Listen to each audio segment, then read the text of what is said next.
Hi, I'm Krista Clapp. I'm a research director for climate finance at CICERO, and I lead the ClimINVEST project, where we're trying to improve our understanding on physical climate risk for investors. We're bringing together climate scientists and investors to answer the questions: how can investors better secure the value of their portfolios? Which physical risks require immediate attention? And how can investors use different data and information that's available? The ClimINVEST project consortium consists of CICERO in Norway, Wageningen Environmental Research Institute, and Climate Adaptation Services in the Netherlands, I4CE, Météo France, and Carbon 4 in France. We are a JPI climate project funded through the European Research Area for Climate Services. As part of our work to provide guidance to investors, we've put together a series of webinars to dive into different climate hazards and case studies. Today's presentation is a case study on Norwegian transportation, in particular on railway. It is done jointly with another research project funded by the Wallenberg Foundation in Sweden. Today's presentation is by Julia Marginian. Thank you very much, Krista. I'm Julia Marginian. I'm a research assistant at CICERO, and I work with physical climate risk for the financial sector. As Krista mentioned, we will talk today about railway transportation in Norway, and we will focus on the case of Bane NOR. Bane NOR is a state-owned Norwegian company that builds and maintains railway tracks across Norway. The Norwegian landscape is dominated by high mountainous terrain with over 25,000 kilometers of coastline broken by fjords. Bane NOR manages around 4,000 kilometers of track and around 16,000 pass-throughs. In the last 2 decades, the Norwegian railway has seen a strong increase in passenger transport and transportation of goods, mainly in the more populated areas in south of Norway, where the majority of lines are operated. In 2018, almost 78 million people and 35 million tons of goods have been transported by railways in Norway, and passenger transportation made up for over a third of public transportation revenues from sales of tickets. So today, we will do a risk screening for Norwegian railway transportation following the Intergovernmental Panel of Climate Change Risk Framework. The purpose of this exercise is to show investors and financial actors what are the main steps in a multi-hazard physical climate risk assessment and what kind of questions you should ask before making an investment. So the first step is to identify and prioritize the climate hazards, and to do that, we must first look at the regional climate trends. The frequency and intensity of extreme events will increase with climate change in all future scenarios in Norway, and so will the likelihood of other chronic hazards such as sea level rise. Increasing temperatures will bring hotter and drier summers. Potential implications for railway network are buckling of tracks due to heat, cracking of soil under the tracks, or increasing risk of wildfires. Changing precipitation patterns are likely to increase the frequency and intensity of heavy rainstorms and flash floods, accompanied by landslides and overflowing of drainage systems in summers, but also heavier snowstorms in winters. Arguably, Norway is resilient to fast-changing weather, but even if optimistic scenarios, extreme events and chronic hazards are expected to create significant disruptions and delays in railway transportation. So the IPCC defines climate risk as a function of hazard, exposure, and vulnerability. Droughts, heat waves, and flooding are a few examples of these climate-related hazards. Exposure, in this case, refers to the presence of tracks and their financial value at locations that could be adversely affected in case of these hazards occur. Time horizon refers to the future time period that is assessed and scenarios that are coherent narratives about potential future emissions. In this example, we would look at the current situation and the changes in hazards up to 2040 under the worst case scenario. This means that under the worst case scenario, the global emissions continue as today and lead to a 4 degrees or above of warming by the end of the century. Vulnerability involves a propensity or predisposition of assets to be adversely affected by hazards. Vulnerability is also a function of sensitivity and adaptive capacity. Here, sensitivity is determined by factors such as infrastructure characteristics, like the age of the tracks or material resistance to heat, on how much traffic there is on an exposed portion of tracks, and how disruptions in transportation lead to impacts along the value chain. Adaptive capacity, on the other hand, is determined by the ability to implement solutions that prevent damage or offer compensations in case that damage is inflicted. Examples of solutions are early warning systems, insurance, or barrier installations to prevent water to reach the rail tracks. Assessing exposure to climate hazards is the next step. As we discussed earlier, for an exposure assessment, we have to consider the location of assets and their financial value. Exposure to assets vary with geography. To follow examples above, we will look at exposure to drought, heat, and flooding from the extreme rainfall in Norway. Now, drought is defined as a period of abnormally dry weather that is long enough to cause hydrological imbalances. It's not, however, limited to the lack of rain. It is also referred to the mismanagement of water resources or reduced snow or glacier melt and shifting waterways. There are many indicators that can be used to study drought.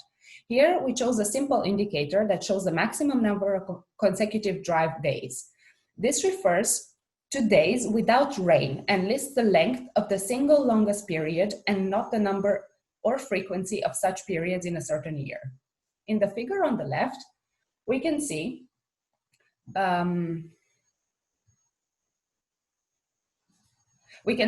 in 2020, most regions in Norway are expected to face a maximum of 20 days without rain.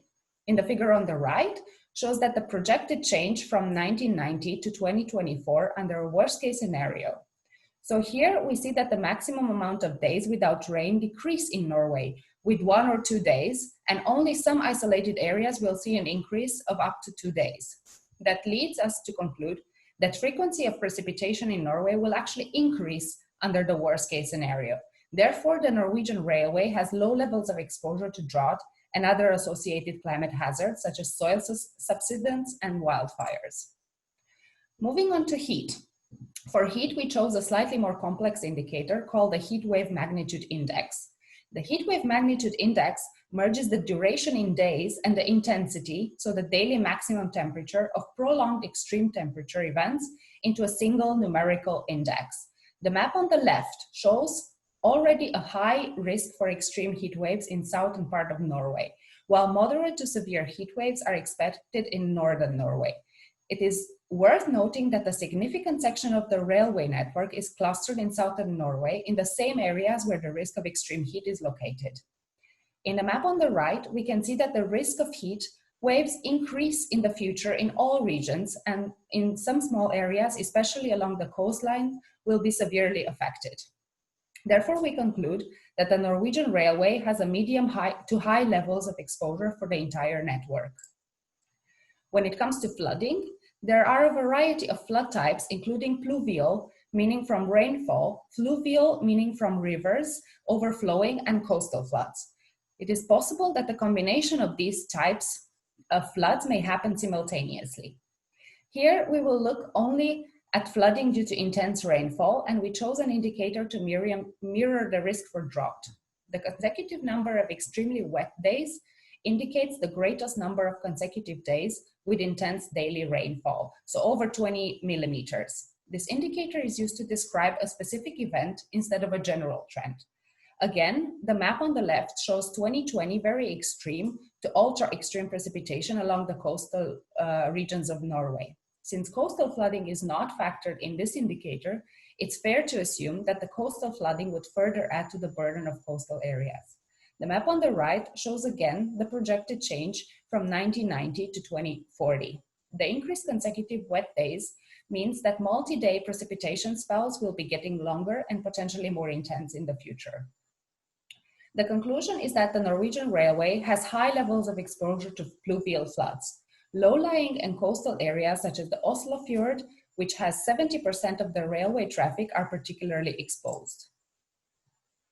Now that we have assessed the exposure to 3 different hazards, we will move on to the next step to assess vulnerability.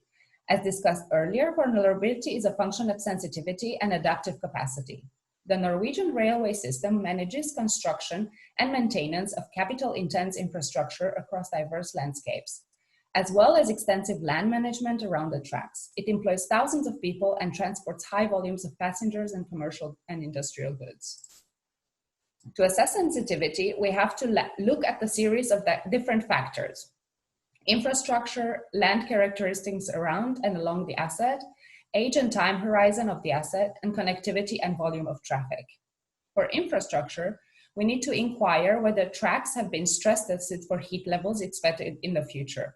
Also, traditional embankments may not be designed for increased rainfall and potential associated landslides. Tracks in low-lying areas may not be raised enough to avoid being submerged. For land characteristics around the asset, permeability and absorption capacity of land along the tracks should be assessed, as this can help reduce likelihood of floods, while deforestation may accelerate soil erosion and increase risk of landslides. Regarding age and time horizon of the asset, decisions about routes and materials used for the tracks are long-term and cannot be easily adjusted to accommodate changing environments. New tracks should be built with considerations for future heat stress and flooding risks, while old tracks should be stress tested against most likely hazards in the exposed areas.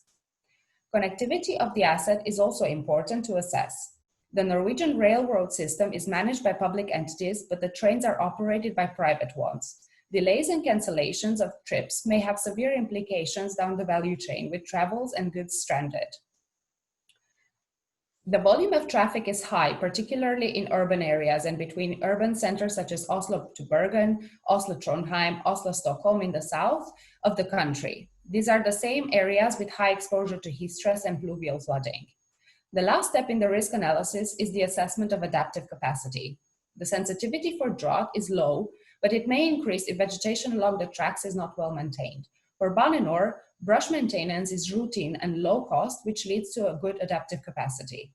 Railways are sensitive to heat stress. The tracks have been tested for forecasted weather trends, but to our knowledge have not been stress tested for temperatures in the worst case scenario. Damage from buckled tracks might be high, but they are not considered likely.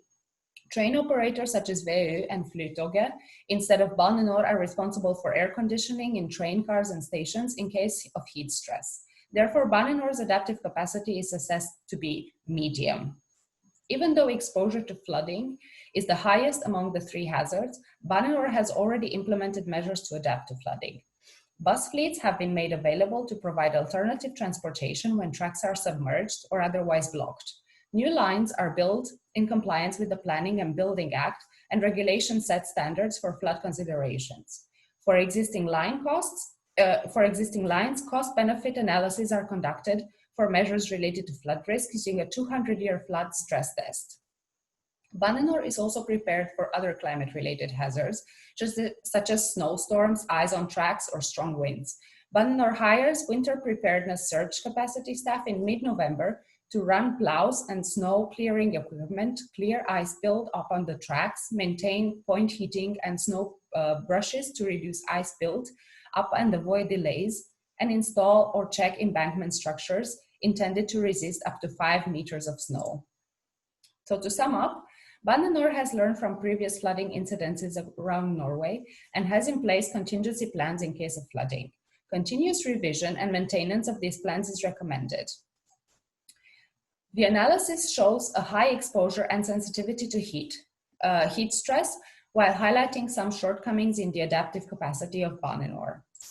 This risk assessment red flags the risk of heat waves and calls for a more detailed analysis in the most exposed areas. Climate hazards affect all sectors and all regions across the globe. Physical climate risk assessments like this are as relevant as financial risk assessments before making the decision to invest in an asset or portfolio.